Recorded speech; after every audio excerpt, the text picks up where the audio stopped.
Hey guys, good morning. ये वाले video में एक स्पेशल के सिनेरियो के बारे में बात करते हैं जब मैनेजमेंट ओवर प्रॉमिस करता है और फिर अंडर डिलीवर करता है। ठीक है, तो यहाँ पे ओवर प्रॉमिस का मतलब क्या होता है कि अगर आप कोई बिजनेस को ट्रैक कर रहे हो तो आप देखोगे कि मैनेजमेंट कॉन कॉल्स में आके आगे का बात करता है, मतलब फ्यूचर की बात करती है, राइट। और स्टॉक मार्केट में सबको आगे का देखनी होती है बिकॉज मार्केट का मूवमेंट वैसे ही होता है ना, चार्ट का मूवमेंट होता है कि कंपनी किस दिशा में जा रही है then where it was in the past. तो इसीलिए कॉन कॉल्स में आके मैनेजमेंट का गाइडेंस सुनना बहुत ही क्रिटिकल होती है। अब ये जो कंपनी है वासा डेंटिसिटी, इसका मैं एक एग्जांपल लेके बात करने वाला हूं कि कब एक मैनेजमेंट लेट से ओवर प्रॉमिस करती है और फिर उसका एग्जीक्यूशन ढंग का होने के बाद भी सिंस वो अपना जो प्रॉमिस किया था वो नंबर के आसपास नहीं आ पा रहे, तो अब देखोगे उसका स्टॉक उतने अच्छे से चलता नहीं है। ठीक है, अब वासा डेंटिसिटी के बारे में थोड़ा सा ये सिचुएशन मैं आपको बता देता हूं। ठीक है, सो पहला पॉइंट तो ये कि FY23 के बाद, ठीक है, मैं आपको पहले तो पूरा सिनेरियो बता रहा हूं कि हो क्या रहा है, फिर हम थोड़ा मॉडल के बारे में और थोड़ा डिस्कस भी कर लेंगे ताकि आपका मतलब धंधे के बारे में भी आपका आइडिया अच्छा हो जाए। तो वासा डेंटिसिटी का जो मैनेजमेंट है, बाय द वे इनका एक डेंटल कार्ट करके एक प्लेटफॉर्म है जहां पे सारे हमारे देश के जो डॉक्टर्स हैं वो आके सारे डेंटल इक्विपमेंट्स और कंज्यूमेबल्स वो सब खरीदते हैं। ठीक है, तो ये बेसिकली आप बोल सकते हो एक डेंटिस्ट या फिर कोई कोई डॉक्टर के लिए ये उनका नायका है। ठीक है, फॉर एग्जांपल, या उनका अमेजन है। सो जो भी डेंटल रिलेटेड सामान है वो वहां पे आपको मिलता है। ठीक है, यही है इनका बिजनेस मॉडल। अब यहां पे सोचो, पहले मैं बता रहा हूं ये गाइडेंस वाला सीन में क्या हुआ था। तो FY23 के बाद जब उनका आई थिंक FY23 में 120 करोड़ का सेल्स हुआ था, 120 करोड़ का, तो मैनेजमेंट ने क्या बताया था कि हम लोग अपने सेल्स को, अब ध्यान से सुनिए, ठीक है, उन्होंने ये बताया था कि हम लोग अपने सेल्स को 70-75% से ग्रो कर सकते हैं फॉर द नेक्स्ट 4-5 ईयर्स। ठीक है, मतलब वो ये बता रहा था कि बाई FY27 FY28 तक उनका जो सेल्स का नंबर होना चाहिए वो पर्टिकुलर साल में, ठीक है, फ्यूचर प्रोजेक्शन का ही बात किया था कॉन कॉल में, तो वो ये बोला था कि हम लोग 800 करोड़ से 1200 करोड़ के बीच में कर लेंगे। मतलब यहाँ पे मैनेजमेंट का गाइडेंस क्या था कि sales will be between 6x and 10x, है ना। 10x मतलब वही आपका 120 करोड़ से 1200 करोड़ होगा इन द नेक्स्ट 5 ईयर्स, और 6x मतलब वही 120 करोड़ से आपका 800 करोड़ 750 करोड़ के आसपास। तो अगर आप मोटा मोटी इसका एक CAGR कैलकुलेट करते हो सेल्स ग्रोथ का, तो कंपनी का 60-70% का CAGR का ग्रोथ आनी चाहिए गाइडेंस का। तो मार्केट को तो यही पता है, राइट, कि तुमने अगर ये वाला गाइडेंस दे दिया, अब आगे जाके जब से फॉर एग्जांपल इनका H1 FY24, H2 FY24 और अभी जब H1 FY25 का जब नंबर्स आया, तो तो कोई भी 6 मंथ पीरियड को on a YOY basis market तो उसी एंगल से जज करेगा ना कि भाई तुमने तो 70% का ग्रोथ का गाइडेंस दिया था, अब क्या हुआ। लेकिन अगला अगर आप तीन ये जो हाफ ईयरली नंबर्स आया, ठीक है, आप देखोगे कोई भी एक पर्टिकुलर क्वार्टर को उठा के देख लो, in the last not quarter sorry in the semi annual period, आप देखोगे company is growing between 40 and 45%। मतलब अगर मैं H2 का बात करूं, I think H2 FY24 over H2 FY23, तो इनका सेल्स 36% से ग्रो किया था। और इस बार H1 FY25, by the way मैं हाफ ईयरली का क्यों बता रहा हूं, बिकॉज ये एक SME स्टॉक है, ठीक है, ये क्वार्टरली नंबर नहीं देता है, ये आपको हाफ ईयरली नंबर्स देते हैं। तो यहां भी इस बार भी H1 FY25 में सेल्स ओनली ग्रू 46%। लेकिन अब यहां पे बात आती है कि यहाँ पे इन्वेस्टर लोगों को प्रॉब्लम कहाँ होता है समझने में, उनको देख के तो लग रहा है कि नंबर्स बहुत अच्छे हैं ना, वी गेट अ 40% 50% का इंजन, लेकिन सिंस वो कॉन कॉल्स नहीं सुनते हैं over a period of time, they don't know कि लाइक मार्केट हमेशा गाइडेंस के अनुसार एग्जीक्यूशन को कंपेयर करते हैं, और इसीलिए लोगों को हमेशा कंफ्यूजन होता है स्टॉक में कि ये पैसा क्यों नहीं बना रहे, राइट। अभी आपको समझ में आ गया, बिकॉज तुमने गाइडेंस दिया था टू ग्रो एट 70-75% और तुम करके कितने रहे हो 40-45% के रेंज में। सो बेसिकली यही है ना, ऑल्दो दैट 40% का number looks great, it is much lesser than 70% that you promised. मतलब अगर आप 40-30% से ग्रो करोगे, you won't be able to reach that mark of से 1000 करोड़ का sales in let's say FY27 और FY28। समझ में आ रहा है। तो इसी वजह से आप देखोगे वासा डेंटिसिटी का जब रिजल्ट्स तो अच्छी आती है लेकिन उसका स्टॉक चलता नहीं है। अब बेसिकली इस बार के कॉन कॉल में क्या हुआ, बहुत मजेदार एक चीज हुआ, मैनेजमेंट ने आके फाइनली अपनी गलती को कबूल किया और उन्होंने यही बताया कि हमने जो FY23 के बाद जो 70% का ग्रोथ का जो नंबर दिया था वो हमारे इंटरनल टीम का गाइडेंस था जो हमने गलती से कॉन कॉल में बता दिया। ठीक है, अब ये क्या बात हो गया, right. I would say this is a bit of lax attitude as well, है ना, वरना आप ऐसे इंटरनल टीम का नंबर मतलब ऐसे ही मतलब किसी ने पूछा तो आप यू ऐसे थोड़ी दे दोगे, because I am pretty sure, because let me also tell you, जब से उन्होंने वो 70% का गाइडेंस का नंबर दिया ना, I was very interested in this company, I still am, इसलिए तो मैं ट्रैक करता हूँ, वीडियोस बनाता हूँ। आप मेरे पुराने भी यूट्यूब में वासा डेंटिसिटी पे बहुत सारे वीडियोस मिलेगा आपको। But the point I am trying to say कि मैं इस कंपनी में कभी पैसा डाल ही नहीं पाया, because in the subsequent 18 months में अगर मैं 6-6 महीने करके 3 पीरियड देखूं, उसमें से 70% के आसपास ही इनका नंबर्स नहीं आया, समझ में आया।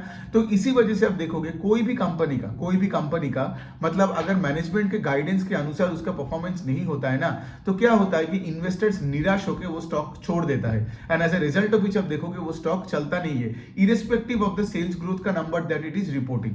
ठीक है, तो ये हो गया आपका वासा डेंटिसिटी का मेन प्रॉब्लम। और मैनेजमेंट ने एक चीज और भी बताया कि अभी FY25 तो खत्म होने वाला है, तो एक एनालिस्ट ने उनको ये भी पूछा था कि FY26 ओवर 25 में आप कितना ग्रोथ देख सकते हो, तो पता है उन्होंने क्या बोला, 30%, सिर्फ 30% से।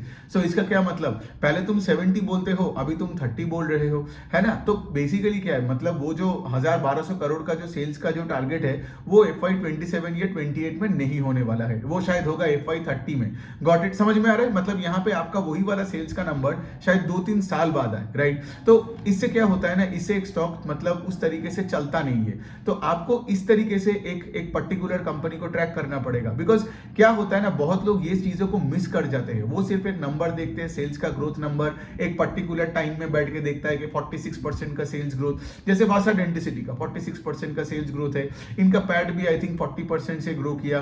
ठीक है, बिजनेस सब सही है। बिजनेस मतलब यहाँ पे आप देखोगे, जैसे मैंने बोला, इनका एक प्लेटफॉर्म है। तो बेसिकली ये लोग क्या करते क्या है, थोड़ा सा बता देता हूँ। तो इनका एक डेंटल कार्ड करके एक प्लेटफॉर्म है, जहां पे ये सारे सामान जो ये मोस्टली, अब डेंटल कार्ड का खुद का मैन्युफैक्चरिंग नहीं है, ठीक है। तो ये क्या करते हैं, ये जो कंज्यूमेबल्स होते हैं, मतलब ये सारे माउथ वॉश से लेके जो भी डेंटिस्ट को चाहिए होता है, फिर ये जब इक्विपमेंट और इंस्ट्रूमेंट्स होते हैं, तो ये क्या करते हैं, चाइना और कोरिया से लाते हैं। ठीक है, चाइना हो गया, कोरिया, जापान, व्हाटएवर, जर्मनी, ठीक है, यहाँ से लाते हैं। और इंडिया में इनका बहुत सारे वेयर हाउसेज ये लोग खोल के रखे हैं। नॉर्थ के साइड में इनका मदर वेयर हाउस है, फिर ये लोग साउथ के साइड में एक वेयर हाउस खोले, ईस्ट में भी आई थिंक कोलकाता, गुवाहाटी में इनका वेयर हाउस है। तो ये लोग क्या करते हैं, सारे सामान रख के, मतलब खरीदते हैं उनसे, खरीद के यहाँ पे अपने वेयर हाउस में रखते हैं, और ऑफकोर्स उसको लिस्ट करवा देते हैं। एंड यहाँ पे क्या हो रहा है कि ये लोग ज्यादा से ज्यादा वेयर हाउसेस खोल रहे हैं अक्रॉस द कंट्री, ताकि हमारे देश में कोई भी अगर डेंटिस्ट हो जिसका लेट से खुद का क्लिनिक हो, या फिर फॉर एग्जांपल कोई एकेडमिक इंस्टीट्यूशन हो, या फिर फॉर एग्जांपल से कोई बड़े हॉस्पिटल हो जिसका लेट से एक डेंटल का पार्ट हो, तो मतलब एक डेंटल क्लिनिक का एक पार्ट हो, तो वहां पे उनको तो ये सारी इक्विपमेंट्स वगैरह तो चाहिए ना। तो वो कौन सा लोकल सप्लायर के पास बार बार जाएगा, लड़ाई करेगा एंड ऑल दैट। तो वो एक बार में वो वासा डेंटिसिटी का वो डेंटल कार्ट में जाएगा, अपना सामान ऑर्डर करेगा, आ जाएगा।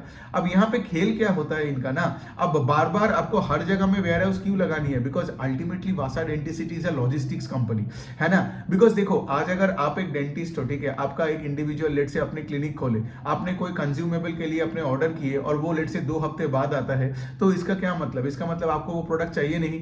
तो यहाँ पे time is extremely critical, just like Blinkit के तरह है, ठीक है। मतलब ब्लिंकिट जैसे 10 मिनट में सामान लाके अपना एक पूरा मोड खड़ा कर दिया, सिमिलरली यहाँ पे वासा का भी वही है। पहले वो जब डॉक्टर लोग ऑनलाइन ऑर्डर करते थे, तो डॉक्टर मतलब यहाँ पे डेंटिस्ट का बात हो रहा है, ठीक है, सिर्फ डेंटिस्ट कैटेगरी को ही केटर करते हैं, ठीक है, नॉन डेंटिस्ट का कोई कैटेगरी नहीं है, ठीक है। तो यहाँ पे आप सोचो कि कोई अगर ऑर्डर देता है, तो 2-2.5 साल पहले वो ऑर्डर आने में उनके घर में ऑन एन एवरेज मतलब आई थिंक टाइम लगता था 6 से 7 दिन। अभी उनका जो घर में माल आता है वो 4.5 दिन। मतलब क्या टाइम फ्रेम यहाँ पे कम हो रहा है, मतलब ये अच्छी बात है ना। और कंपनी आगे जाके ये भी बोला है कि वो 2 दिन में, ठीक है, 2 दिन के अंदर पैन इंडिया में कहीं भी आप कोई भी प्रोडक्ट अगर आप ऑर्डर करते हो, तो वो आपके घर में 2 दिन में आ जाएगा, which is a very good sign. Plus ये जो कंपनी है, इस कंपनी का सब कुछ सही है, जैसे मैं बता रहा हूँ, राइट। 40-50% से ये लोग वैसे भी ग्रो कर रहा है, लेकिन सिंस उन्होंने वो वाला गाइडेंस दे दिया 70-75% से, इसीलिए मार्केट निराश होकर बैठा है। जब भी उनका 40-45% का ग्रोथ है, तो बहुत ही एक यूनिक एक सिचुएशन है ये वासा डेंटिसिटी ये कंपनी। इनका एक्चुअली प्लेटफॉर्म बहुत बढ़िया है। आई थिंक इनका मार्केट शेयर अगर आप देखोगे 50% के ऊपर है, ऑर्गेनाइज्ड मार्केट शेयर इनका अगर मैं प्रोडक्ट मिक्स बता दूं तो 70% सेल्स इनका आता है कहां से, आपका कंज्यूमेबल से, ठीक है, ये लिक्विड वगैरह से, और बाकी आता है आपका इक्विपमेंट और इंस्ट्रूमेंट से। दूसरे साइड में क्या किया, दूसरे साइड में कंपनी ने डेंटल लैब मैन्युफैक्चरिंग में भी एंटर मारा। उन्होंने एक डेंटल लैब मैन्युफैक्चरिंग, मतलब आप देखोगे ये जो कंपनीज होता है ना, जो ये सब डेंटल क्राउन बनाते हैं, फिर ये ब्रिजेस बनाती है, विनियर, डेंटियर्स, ठीक है, ये जो सारी चीजें बनाने वाली, तो ये कंपनी को उन्होंने एक्वायर किया और उनका अभी एक लैब है जहां पे ये सब चीजें बनेगा और वहां से अपना अपना लोकल मार्केट को वो सप्लाई करेगा। तो इसका क्या मतलब, वासा डेंटिसिटी मतलब डेंटल कार्ड इतने दिन सिर्फ एक डिस्ट्रीब्यूशन और लॉजिस्टिक्स कंपनी था, लेकिन अभी वो धीरे धीरे मैन्युफैक्चरिंग के साइड में भी आ रहा है। बिकॉज क्या है ना, इस बिजनेस का मार्जिन बहुत कम है ना, बिकॉज अब दूसरों का सामान बेच रहे हो।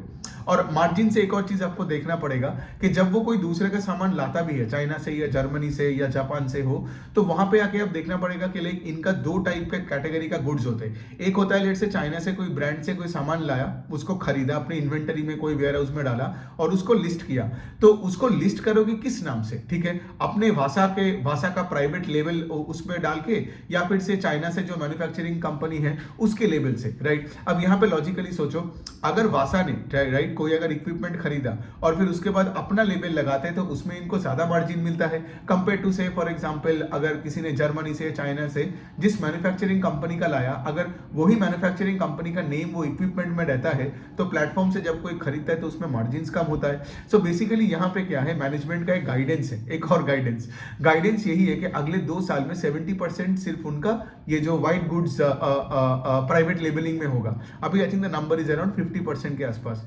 सो देखिए कंपनी तो अच्छी है, इसका जो orders है और number of orders on the platform, I think that rose I think around 32% से। फिर इनका जो मंथली एवरेज यूजर होते हैं, मतलब जो यूनिक यूजर्स जो आते हैं प्लेटफॉर्म में, that monthly average users also that number grew 50% YOY in H1। पहले वो 100% हुआ करता था, अभी 50%, तो थोड़ा सा पेस ऑफ ग्रोथ घटा है, but again having said that, ये तो मतलब जितना बेस बढ़ेगा तो पेस ऑफ ग्रोथ थोड़ा घटेगा, दैट इज ओके। और उसके साथ साथ इनका क्या है, इनका मैं एक और डेटा बता दूं कि ये तो है ही इनका लॉजिस्टिक्स और वेयर हाउसिंग का बिजनेस ना। बिकॉज अगर आपने माल खरीद के अपने डिफरेंट वेयर हाउसेस में नहीं रखा और आपका लॉजिस्टिक सप्लाई चेन ठीक नहीं है, आपका ये सब ERP CRM ये सब कुछ ठीक नहीं है, तो आप क्या करोगे, मतलब वही है ना, फिर आप डिमांड को केटर नहीं कर पाओगे या आपका सप्लाई डिमांड का इशू हो जाएगा। लेकिन यहाँ पे एक चीज मैं बोल सकता हूँ, कंपनी का ग्रोथ आप देख सकते हो। 2017 में इनका वेयर हाउस था कुछ 100-200 स्क्वायर फीट का, जब इन्होंने मतलब अपना ये मॉडल को चालू किया था। लेकिन आज अगर मैं बताऊं तो 45,000 स्क्वायर फीट है टोटल इनका वेयर हाउस का, ठीक है। और कंपनी का एक गाइडेंस भी है, चलिए एक और गाइडेंस, कि अगले 3-4 साल में ये नंबर को भी ऑलमोस्ट ये डबल कर देगा। आई थिंक 80-85,000 स्क्वायर फीट का टारगेट कर रहा है। और भी आई थिंक ये लोग इंदौर में एक वेयर हाउस खोलेगा to cater to central India. तो बेसिकली ये लोग हर जगह में वेयर हाउस इसीलिए खोलेगा ताकि क्या है, डॉक्टर्स क्या कर रहे हैं ना, डॉक्टर्स जो भी माल लेट से ऑर्डर कर रहे हैं वो 2 दिन के अंदर उनके पास है, राइट। तो अभी कितने दिनों में आ रहे हैं, 4.5 दिन, राइट। पहले क्या होता था, 6.5 दिन। तो एक चीज आप ऑब्जर्व कर रहे हो, company is moving in the right direction, but stock चलती नहीं है बिकॉज मैनेजमेंट ने वो वाला गाइडेंस दे दिया। चलो अब ये बात तो है कि मैनेजमेंट ने अभी गाइडेंस घटा के 30% किया, अब आगे जाके लेट से 30 के ऊपर करता है तो मे बी स्टॉक में डिमांड अच्छे से आए। सो ये हो गया बात कंपनी तो और कंपनी में कोई प्रॉब्लम नहीं है।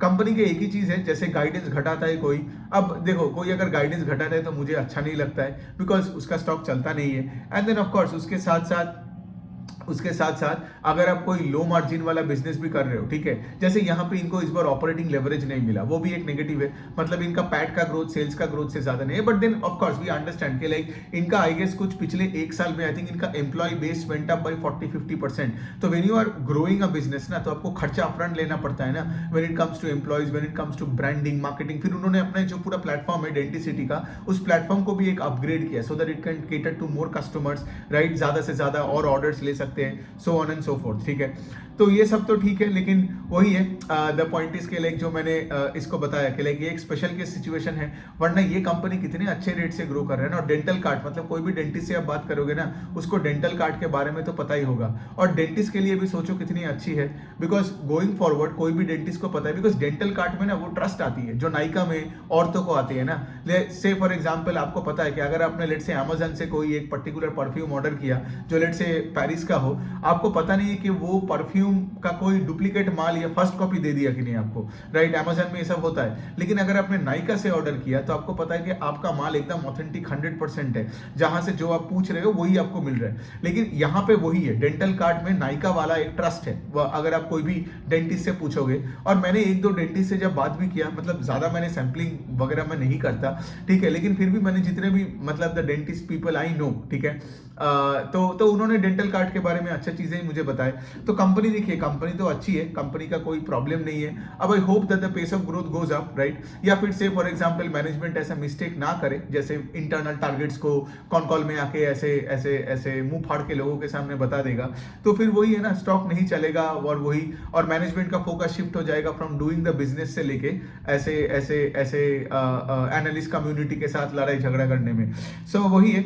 अब ऑफ कोर्स देखना पड़ेगा क्या है आगे जाके कंपनी, बिकॉज कंपनी में तो पूरा डिस्ट्रीब्यूशन का खेल है, वेयर हाउसिंग का खेल है, लॉजिस्टिक्स का खेल है। और आई गेस इंडिया में डेंटल मार्केट में तो ग्रोथ आएगा ही ना, बिकॉज डेंटल मार्केट भी आप देख रहे हो कि इंडिया में जितना लोगों का एफ्लुएंस बढ़ रहा है, जितना लोगों का डिस्पोजेबल इनकम बढ़ रहा है, सबको अपना दांत ठीक रखनी है। बिकॉज अगर आपका स्माइल ठीक नहीं है तो आपका कॉन्फिडेंस ठीक नहीं है, राइट। तो सबको यही पता है कि अच्छे कपड़े के साथ अपना सारे दांत भी एकदम लोगों को दिखानी है। सो यही वाला पॉइंट है। चलो, आई गेस सबको ये वीडियो अच्छा लगा, ये स्पेशल केस सिनेरियो। आपका अगर जो भी डाउट्स हो, क्वेरीज हो, बिकॉज यहाँ पे आपको यही देखना है कि ऐसे स्पेशल केस सिनेरियो और भी कंपनीज में हो सकती है। तो मैंने वासा डेंटिसिटी का एक एग्जांपल लिया। There are so many companies जो ओवर प्रॉमिस करता है, अंडर डिलीवर करती है, और यही आपको पकड़नी है। Because when you are like say for example tracking the company, right. वरना ट्रैक करके क्या फायदा, मतलब on a stand alone basis you look at a 40% growth engine, you would see कि वाओ, नंबर्स तो बहुत ही बढ़िया है ना। जबकि दूसरे साइड में आप देखोगे देयर आर मेनी कंपनीज जिसका लेट से गाइडेंस था 10% और किया 20%, और उसका स्टॉक ऊपर जाता है ना।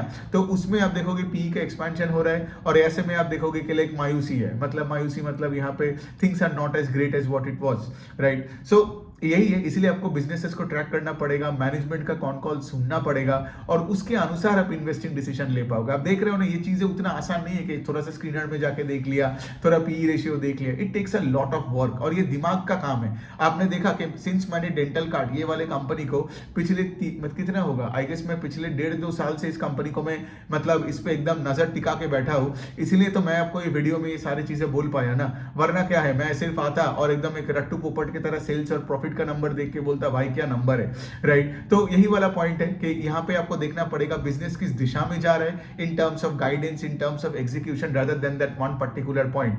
ये एक लास्ट चीज मैं बोल सकता हूँ, बहुत लोगों को ये समझ नहीं आता है। उनको ये लगता है, जैसे मैं अगर बजाज फाइनेंस के एग्जांपल लेके एक बात बोलूं, उनका आरओई का नंबर इज 19%। अब आप में सुनने वाले सबको लगेगा 19% बहुत अच्छा है, लेकिन 24 से 19 हुआ, समझ में आ रहा है। तो directionally the ROE number is going in the bad direction, because of course उनका मार्जिन कंप्रेशन हो रहा है, उनको कोई ऑपरेटिंग लेवरेज मिलता नहीं है, ज्यादा सिक्योर्ड बुक मतलब प्रोडक्ट्स में फोकस कर रहा है। So the point is ROE at 19%, nobody gives a shit. ये देखना पड़ेगा कहां से 19 की तरफ आ रहा है, या फिर आगे देखना पड़ेगा कि लाइक 19 से क्या वो 20, 21, 22% के आसपास जाएगा कि नहीं, राइट। तो डायरेक्शनली आप देखोगे पैसा बनता है या पैसा लोग नहीं बनाते हैं, नॉट दैट के पर्टिकुलर एक पॉइंट पे। इसीलिए तो स्क्रीनर में वो जो पॉइंट होता है उसमें जो आप सोचते हो कि लाइक चलो इसका आरओई का नंबर नीचे की तरफ जा रहा है या ऊपर की तरफ जा रहा है, देखना पड़ेगा और कॉन कॉल सुनना पड़ेगा, बिकॉज कॉन कॉल में ही तो मैनेजमेंट, जैसे यहाँ पे डेंटल कार्ड डायरेक्शनली क्या सही है, नहीं, पहले बोलता था कि गाइडेंस 70%, करता है 40%, और गाइडेंस देता है अभी इंक्रीमेंटल गाइडेंस कितना दिया, 30% in FY26 over 25। So directionally business का ग्रोथ का गाइडेंस घट गया, which is not a good sign. So anyway, यही तक करते हैं ये वाले में। आई होप ये स्पेशल सिचुएशन समझ में आया। आपका अगर कोई डाउट वगैरह होता है तो डू लेट मी नो।